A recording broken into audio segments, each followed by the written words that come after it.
দ্বিতীয় নম্বরে বিশ্বনবী যখন খুতবা দিচ্ছিলেন এমন সময় তিনি আমিন করলেন, যে ব্যক্তি আমার দরুদ পড়ে দরুদ পড়া সঙ্গে সঙ্গে সাল্লাল্লাহু আলাইহি সাল্লাম বলেন, আরে ওই ব্যক্তি ধ্বংস হয়ে যায়। আমি মুহাম্মদ সাল্লাল্লাহু আলাইহি সাল্লাম বলেছেন আমিন। الذي أنزل إليك بالقرآن والفرقان الذي أنزل إليك الكتاب আল্লাহ তাআলার কিতাব, আল্লাহ তাআলার হাদিস, এই দুটি জিনিস যদি কোনো ব্যক্তি আঁকড়ে ধরে, আল্লাহ তাআলা বলতে কালকে এমন করবে কোনো কষ্ট হবে না।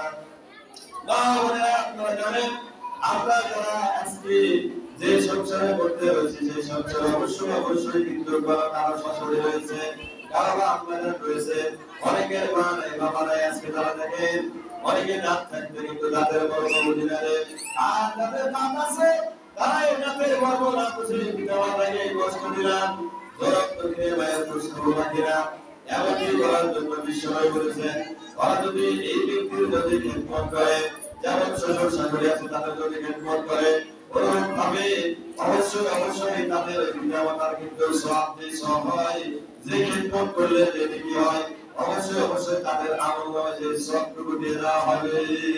বলে আল্লাহু আকবার।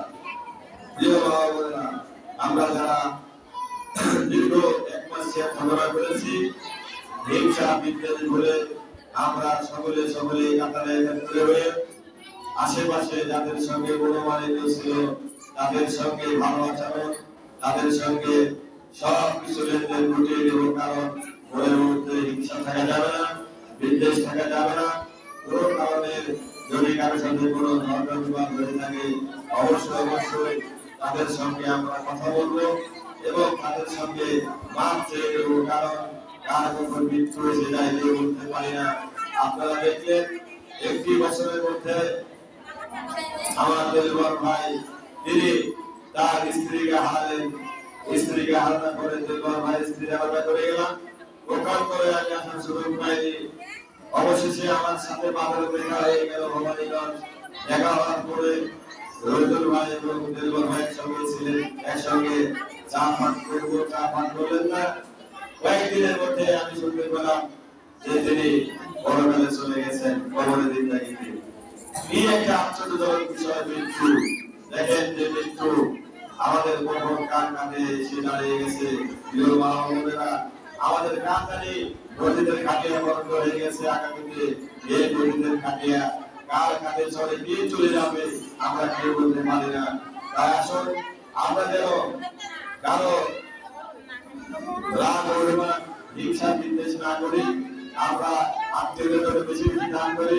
বিশ্বনবীর স্ত্রীগণ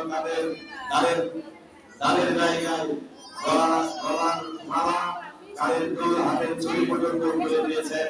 যে মা আপনাকে জন্ম দিলেন, যে বাবা আপনাকে জন্ম দিলেন, সেই কিন্তু বাবা মার জন্য আমরা দান করবো, বেশি করে দান করবো, যাতে করে সাথে যাবে এই দানগুলো আল্লাহ তাআলা কবুল করে। আমরা এখন